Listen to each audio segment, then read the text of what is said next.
Express फिर से।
नमस्कार जंटी में स्वागत है आपका। मैं हूं योगेंद्र। आप देख रहे हैं बड़ी खबर और बड़ी खबर में बात करेंगे राजस्थान की बड़ी सियासत की।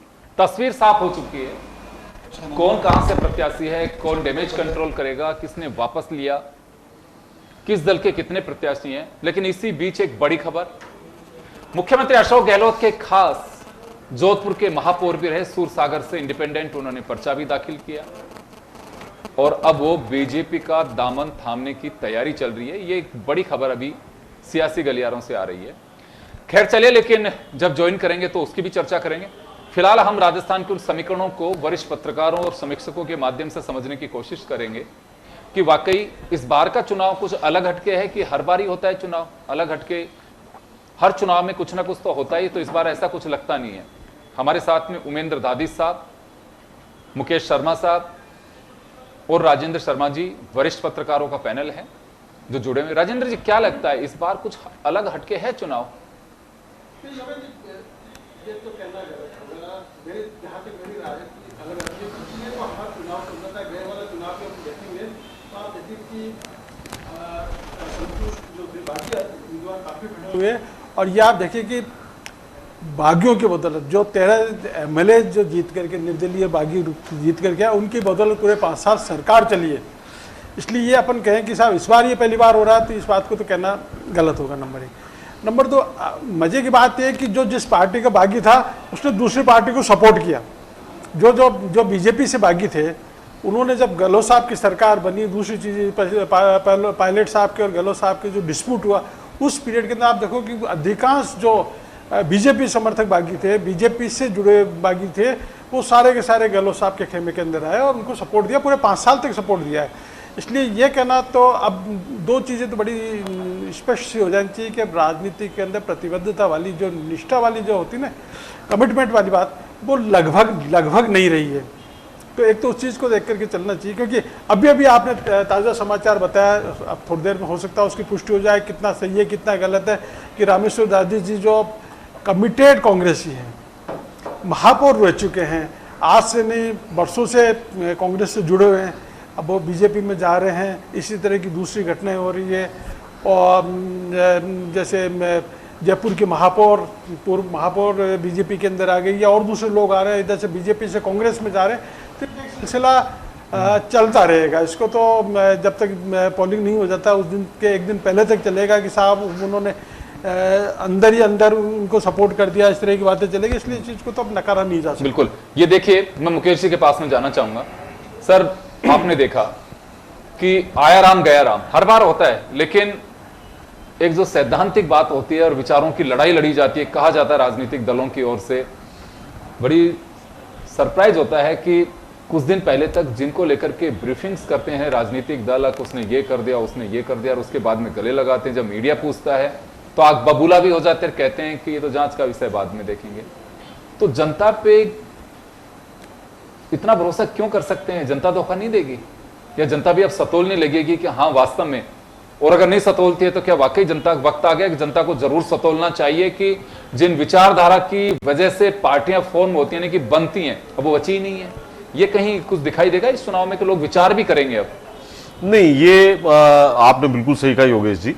अब इस तरह के विचार जो हैं वो खत्म हो गए हैं।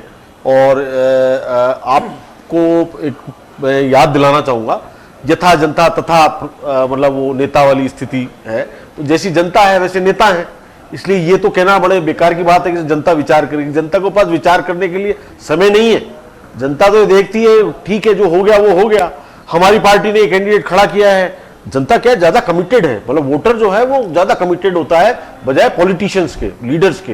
पार्टी के जो नेता हैं उनके मुकाबले जो वोटर है उस पार्टी का, किसी भी पार्टी का, वो ज्यादा कमिटेड है।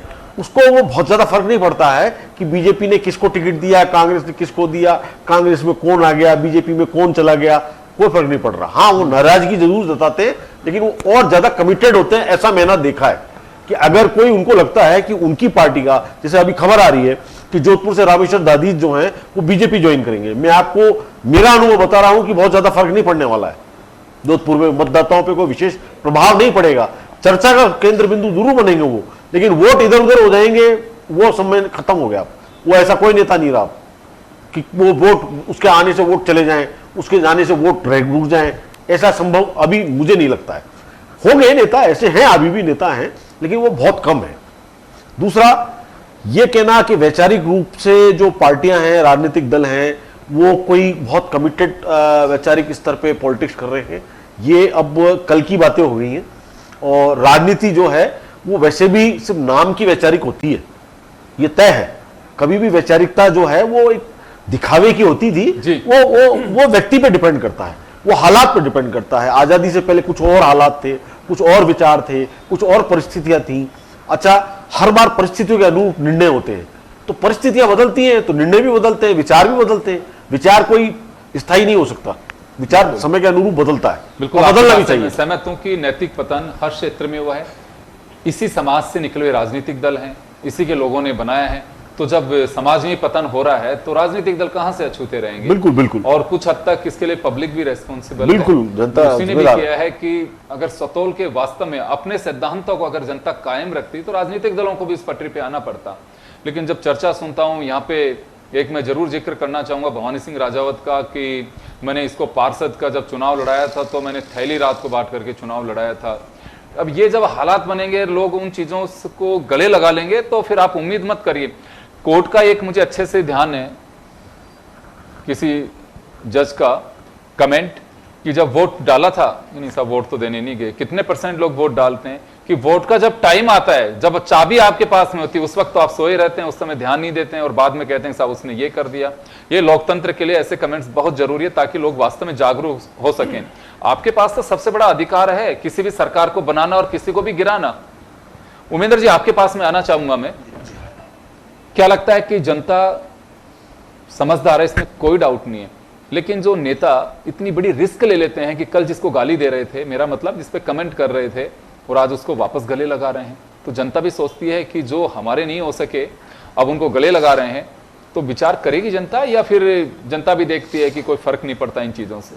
देखिए योगेंद्र जी, मैं आपकी बात से यहाँ थोड़ा इसलिए सहमत हूँ कि जनता ही देखती है कि पहले विचारों की पॉलिटिक्स होती थी जी, अब विचारों की पॉलिटिक्स नहीं है, अब है समय की और लाभ हानि की पॉलिटिक्स है।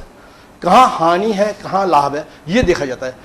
अब जिस प्रकार से मेरे मित्र मुकेश जी भी कह रहे थे कि आने जाने से कोई फर्क नहीं पड़ता, थोड़ा मैं यहाँ सहमत नहीं हूँ। देखिए वोटों पे कोई फर्क नहीं पड़ता, लेकिन एक माहौल बनता है। 3 प्रकार के मतदाता होते हैं। एक जो है कि बिल्कुल ठोस है, आप कैसे भी हो आपको वोट देगा। एक वो व्यक्ति है जो कैसी भी हालत में आपको वोट नहीं देगा। एक दीवार पे बैठा हुआ मतदाता है जो यहाँ भी जा सकता है वहाँ भी जा सकता है। जो दीवार पे बैठा हुआ मतदाता है वो कई दफ़े स्थितियों को बदलता है। इस प्रकार के आयाराम गयाराम दल बदल जो प्रकार के माहौल होते हैं, अमुक प्रत्याशी उसके पक्ष में बैठ गया, अमुक उसके खिलाफ हो गया, ये हो गया, तो ये जो दीवार पर बैठा हुआ मतदाता उसको आकर्षण करने का काम होता है। अब ठीक है, देखिए रामेश्वर जी की बात हो रही थी, अभी पता नहीं उन्होंने ज्वाइन किया कि नहीं किया, लेकिन मुझे लगता है कि एक ब्राह्मण समाज में यदि इस प्रकार का एक मैसेज जाता है, यदि 1-2% में कुछ हवा बनती है, माहौल बनता है, तो कहीं हानि लाभ होता है। देखिए, और ये कह सकता हूँ कि मुख्य बात ये आती है कि कोई व्यक्ति जो आपके साथ में रहो, महापौर का चुनाव भी उसने आम जनता के उससे चुनाव हो, तो कई फर्क तो पड़ते ही इन बातों के। ये जिस प्रकार से ज्योति खंडेलवाल यहाँ आई, एक माहौल तो बनाना, तो माहौल बनाने के लिए भी कई प्रकार इस प्रकार की बातें होती है। अब यहाँ मैं योगेंद्र जी कहना चाहूँगा कि राजनीति में स्थायी कोई नहीं होता है। विचारों की राजनीति नहीं है, अब नीतियों की राजनीति नहीं है। अब तो यह है कि भाई मुझे टिकट मिल रहा है कि नहीं मिल रहा है, 5 साल में इंतजार नहीं कर सकता, 5 साल का समय गंवाना नहीं चाहता। जब आप समय नहीं गंवाना चाहते तो देखो अब तो इन्वेस्टमेंट की पॉलिटिक्स हो गई। आपका कहाँ इन्वेस्टमेंट हो रहा है, किसके साथ जा रहे हो? तो यहाँ देखते हैं कि मैंने लाखों रुपये खर्च किए, करोड़ रुपये खर्च किए, मैंने अपनी छवि बनाई, अपना ये किया,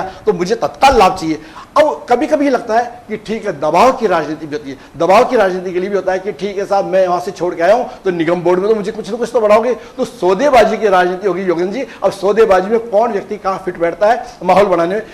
अब यहाँ मैं आपके चैनल के माध्यम से कहना चाहता हूँ, जिनके साथ में बैठ के बात होती है कि कहा जाता है ना कि फलाने व्यक्ति ने नाम वापस ले लिया, अरे उनकी समझाइश से वापस ले लिया। अब इस समझाइश करने वाले लोगों का भविष्य क्या है? 5 साल तक वो भी रहेंगे कि नहीं रहेंगे? ये देखो, संगठन में कोई स्थायी नहीं होता है, पद तो आते हैं जाते हैं। एक कार्यकर्ता का पद ही ऐसा होता है जो स्थायी होता है, वो कभी भूतपूर्व नहीं होता है। जो आज सांसद है कल पूर्व सांसद होगा, जो आज मुख्यमंत्री कल पूर्व मुख्यमंत्री होगा। जो भी है राजनीतिक पदों का आना जाना चलता है। बात एक स्थायी कार्यकर्ता का जो विश्वास लेके चलता है। मैं यहाँ आपके चैनल के माध्यम से पहले भी कई दफे कह चुका हूँ, आज वापस कहना चाहूंगा कि राजनीतिक दलों को आयाराम गयाराम ठीक है, पे बैन लगाना चाहिए। मैं ये नहीं कह सकता कि किसी के द्वार बंद किए जा सकते हैं। राजनीति में पॉलिटिकल पार्टी के द्वार किसी के लिए बंद नहीं होते, लेकिन उनको प्रशिक्षण तो दीजिए, उन्हें आप अपने में समाहित तो कीजिए। आज मानिए मैं बीजेपी छोड़ कांग्रेस में आ रहा हूं, कांग्रेस छोड़ बीजेपी में आ रहा हूं, तो कम से कम उसकी रीति नीति, उसके विचारों को उमेदर जी, राजनीतिक दलों की एक ही आइडियोलॉजी है कि दागी हो या बागी, जिताऊ होना चाहिए। बस ये सैद्धांतिक रूप से यह है, जो कभी बिहार, उत्तर प्रदेश यहाँ पे घर करता था, एटलीस्ट राजस्थान, दिल्ली, मध्य प्रदेश, हरियाणा, इन चीज़ों से काफ़ी बचे हुए थे। हरियाणा में तो फिर भी नजर आ जाते थे, लेकिन अब राजस्थान में भी वो वायरस चला गया है। अब लगता है राजेंद्र जी कि खैर अभी कैंडिडेट को देख करके कितना कोई एनालिसिस कर पाएगा कि हाँ वास्तव में कैंडिडेट को देखना चाहिए, को करता है भी ये, या बस केवल सिंबल देखते हैं, या किसी का कौन परिचित है, किसका प्रेशर है, उसी को देख करके वोट डालेंगे। और ये जो 8, 9, 10 दिन का वक्त है, इसमें सारी चीजें इसी तरह से चलेंगी। देखिए योगेंद्र जी, बड़ी साफ सी स्थिति है कि जो जिस पार्टी के कमिटेड वोट होते हैं जी, जैसे कि अभी मैंने उमेंद्र जी ने बताया, जी ने कहा, जो कमिटेड वोट होते हैं वो चाहे कांग्रेस के कमिटेड है तो कांग्रेस को जाएंगे, बीजेपी के हैं तो बीजेपी को जाएंगे, या किसी जाति विशेष से कमिटेड है तो वो उस जाति विशेष के हिसाब से जाएंगे। इसमें जाति धर्म के आधार पर जाने हैं तो वो जानेंगे जी। उसके अंदर तो मुश्किल से 5%, 5-7% का ही ऊपर नीचे होगा, बाकी वो नहीं होगा। जो ढवाडोल स्थिति वाली स्थिति है वो वोट ही उसको परिणाम को प्रभावित करता है। सीधी सी बात ये, जो रिजल्ट आएगा वो उसी से प्रभावित होगा, क्योंकि जो कमिटेड वो तो हर व्यक्ति जानता है कि जो भी चुनाव पार्टी लड़ रही है वो जानती है कि इस कॉन्स्टिट्यूंसी के अंदर इसके इतने मतदाता हैं, इसके इस धर्म के इतने, जाति के इतने, कांग्रेस से रिलेटेड इतने, बीजेपी से रिलेटेड इतने, आप में इतने जा सकते हैं। ये तो एक सारी चीज़ें उनका कैलकुलेशन होता है, उसमें 19-20 का ही अंतर पड़ता है।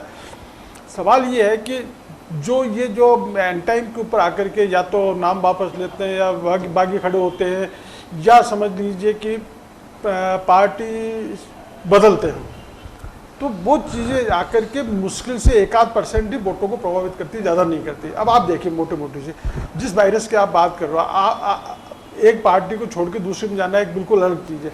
पर एक थोड़ी देर के लिए अपन फॉर एग्जाम्पल बात कर रहे हैं, लाटा जी बीजेपी में थे, कांग्रेस में गए, कांग्रेस से महापौर बने और फिर वापस अब बीजेपी में आ गए। सोनाराम जी का अपन देख लो, वो कहाँ थे, फिर कहाँ गए, फिर कहाँ वापस आ गए। ममता शर्मा जी को देख लीजिए, ममता शर्मा जी को ये पर्यटन करने के लिए आए थे, घूमने फिरने के लिए आए थे। तो अब इनका इन मैं वही जानना चाह रहा हूँ, तो पब्लिक कुछ इन चीजों को लेकर के विचार करती है कि ये तो आया राम गया राम है, क्या स्थायी है ही नहीं। देखिए कभी पब्लिक विचार करती है, पब्लिक अपना मैंडेट भी देती है, इसमें कोई दो राय नहीं। पब्लिक आंख मीच करके नहीं चलती, क्योंकि कई बार आप देखते हो अनएक्सपेक्टेड रिजल्ट्स आते हैं, तो वो छुपे नहीं है। पर ज़्यादा प्रभाव नहीं पड़ता, क्योंकि ज़्यादा प्रभाव तो इसलिए नहीं पड़ता कि जो दूसरे फैक्टर्स होते हैं और जो फैक्टर्स अब 2-3 दिन में आने वाले हैं सामने जी, वो ज़्यादा प्रभावित करते हैं। जी मुकेश जी, अब क्या लगता है आपको, तस्वीर साफ हो चुकी है, रैलियां होंगी, हालांकि दीपावली है बीच में, लेकिन राजनीतिक दल इसको भी आई थिंक यूटिलाइज करेंगे कि चले रामासामा के बहाने ही करेंगे, लोगों के लिए बड़ा पर्व होता है ये। अब ये माना जा सकता है कि तूफान तो असली अब आएगा राजस्थान की सियासत में। योगेंद्र जी, मैं आपको अच्छा हुआ आपने सवाल किया, मेरे दिमाग में काफी देर से बात घूम रही थी। ये जो छुट्टी आएंगी ना दिवाली की 5-6 दिन की जी, ये बहुत क्रूशल साबित होंगी। आपको मैं आज मतलब मेरा ऐसा आकलन कर रहा हूँ, ये 5 साल बहुत शांत माहौल रहता है, लोग अपने घरों में रहते हैं, अपने लोगों के बीच में रहते हैं, और वो ये 5 दिन 6 दिन जो है वो मानस बनेगा भी और बिगड़ेगा भी। बिल्कुल, क्योंकि बदलेगा भी। अगर यूं देखें तो पूरे इलेक्शन कैंपेन में ये एक ऐसा वक्त होता है त्योहार का, जिसमें वाकई पूरे परिवार के रिश्तेदार सब बैठते हैं और चर्चा भी करना लाजमी होगा, सबके चर्चा होगी, बिल्कुल, गली मोहल्ले में चर्चा होगी, बड़े बूढ़ों में चर्चा होगी, छोटों में चर्चा होगी, वहां से विचार बनेगा, ये वहां से विचार जो है वो बनेगा। इस दौरान जो व्यक्ति, जो कैंडिडेट ज्यादा से ज्यादा लोगों के बीच में उठेगा, बैठेगा, जाएगा, मिलेगा, राम राम करेगा। देखिए राम राम की परंपरा हमारे यहाँ बड़ी सामान्य है, ये गांव से लेके ढाणी से लेके शहर तक। ये शहरों में तो खत्म हो गई, गांव में तो आज भी, लेकिन फिर भी आज भी दीपावली पे आना जाना है। दूसरा क्या है कि मैंने बताया ना, लोगों का मिलना जुलना बहुत ज्यादा होता है, रिश्तेदारियां हैं, ये हैं, वो है, सब आते जाते, गांव खेड़े में मिलते हैं, सब एक दूसरे से, कस्बों में मिलते हैं, गांव आ रहे हैं, जा रहे हैं, बस से निकल रहे हैं, ट्रेन से आ रहे हैं, जो भी है, तो लोगों में आपस में बहुत ज्यादा संवाद कायम होता है। वो टाइम बहुत क्रूशियल साबित होगा। इस 5 दिन के अंदर, 6 दिन के अंदर जो कैंडिडेट अपना सबसे ज्यादा समय लगाएगा वो आपको मैं बता रहा हूं, वो दूसरे कैंडिडेट के मुकाबले थोड़ी एज मिलेगी उसको, थोड़ा सा ज्यादा लाभ मिलेगा उसको। ये क्या आपका होगा, डिपेंड नहीं करता है होता। वो कितना बुना पाता है इससे। हाँ, वो कितना बुना पाता है वो बड़ा डिपेंड करेगा। और इस दौरान आप थोड़ा सा गौर करेंगे, थोड़ी नजर रखेंगे, तो आपको पता भी चल जाएगा कि कौन आदमी क्या कर रहा है। जी, बस ये है कि लेकिन आप ताबड़तोड़ रैलियां जो हैं वो चुनाव को परवान चढ़ाएंगे। और नेचुरली अब तो पीएम आ ही गए हैं, रात को पहुंच रहे हैं, कल उदयपुर में हैं, फिर आज वहां पे सभा कर रहे हैं हाँ वो। सभा करेंगे। अब फिर वो कांग्रेस के नेता आएंगे, राहुल गांधी आएंगे, प्रियंका गांधी की रैलियां होंगी, अशोक गहलोत जो सीएम है वो लगातार घूम रहे आजकल हैं। रोड शो को ज्यादा लोग लाइक करते हैं कि हाँ रोड शो के भी सुन रहा हूँ कि मैं सब एक रोड शो होगा जयपुर सीएम ने में। किया एक दिन का हाँ, पूरा वो। फिर पीएम भी करेंगे। अब पीएम ही जब रोड शो पे उतर आएंगे तो फिर बचा क्या, फिर तो कोई कर ले कुछ भी। बिल्कुल, नेताओं को सड़क पे उतरना ही पड़ेगा, अब लास्ट यही बात है। आप ऐसा समझ लें। जी बिल्कुल। उमेंद्र जी, आपके पास में आना चाहूंगा। तो ये माना जा सकता है कि अभी तक हमने टिकटों पे अपनी टकटकी लगा के रखी, अपन नहीं पूरी प्रदेश ने, कि हाँ किसको कहां से टिकट मिल रहा है, टिकट मिल चुके। फिर आगे बागी है, बागी का क्या होगा वो तस्वीर साफ हो चुकी है। अब आगे क्या होगा, किस तरह से चुनाव होगा? देखिए योगेंद्र जी, अब चुनाव केवल 7 दिन के होते हैं, लंबा नहीं होता कि ठीक है लंबे समय तक चले। माहौल केवल 7 दिन का होता है। 7 दिन को जो कुशल प्रबंधन से, जो कार्यकर्ताओं के दम पे उसको मैनेज कर लेगा, उसकी विजय होगी। कार्यकर्ता देखिए, कैंडिडेट कोई भी हो सकता है, वोट डलवाने का काम, बूथ स्तर पे लाने का काम, माहौल बनाने का काम कार्यकर्ता को होता है। कार्यकर्ता कितना इसमें सक्रिय होता है, कौन व्यक्ति अपने कार्यकर्ताओं को कितना अधिक सक्रिय कर पाएगा, रूठे हुए कार्यकर्ताओं को मना पाएगा, उसी की विजय होगी। यानी अब यह देखिए कि हम यदि आप टिकट कोई भी लेके जाओ, यदि कार्यकर्ता बूथ लेवल पर सक्रिय नहीं होगा तो कुछ नहीं होने वाला। कार्यकर्ताओं को रूठने मनाने का समय भी अब निकल चुका, अब उनको मना भी लिया जाएगा। जैसा भी मुकेश जी कह रहे थे कि दिवाली का मौसम है, नेताजी मिठाई खाने भी जाएंगे, किसी के पांव भी छुएंगे, किसी को आशीर्वाद भी दे के आएंगे, तो अब क्या कार्यकर्ता मोबिलाइज हो जाएगा। मैंने अभी देखा है कि 2-3 दिन में दोनों ही पार्टियों के कार्यकर्ता सक्रिय हो गए हैं, और इन कार्यकर्ताओं की जिसका जितना बूथ मैनेजमेंट होगा उसकी सरकार बढ़ेगी, वो व्यक्ति विजयी होगा। अब योगेंद्र जी, कई दफा ये बात आती है कि कार्यकर्ता, देखो कभी कभी कार्यकर्ता इतना निष्क्रिय हो जाता है कि टिकट आप लिए होंगे, किसी से पैराशूट कैंडिडेट आ गया होगा, लेकिन जब तक कार्यकर्ता मूल भावना के साथ में, अपने अंतरात्मा के साथ में नहीं लगता, वो व्यक्ति सफल हो नहीं सकता। अब ये भारतीय जनता पार्टी की मैं बात कहूं तो देखो, भारतीय जनता पार्टी के पास एक बहुत बड़ा बेस है राष्ट्रीय स्वयंसेवक संघ का। चलिए, मैं उमेंद्र जी मैं रोकना चाहूंगा, तो हम सीधा रुख, चले बड़ी खबर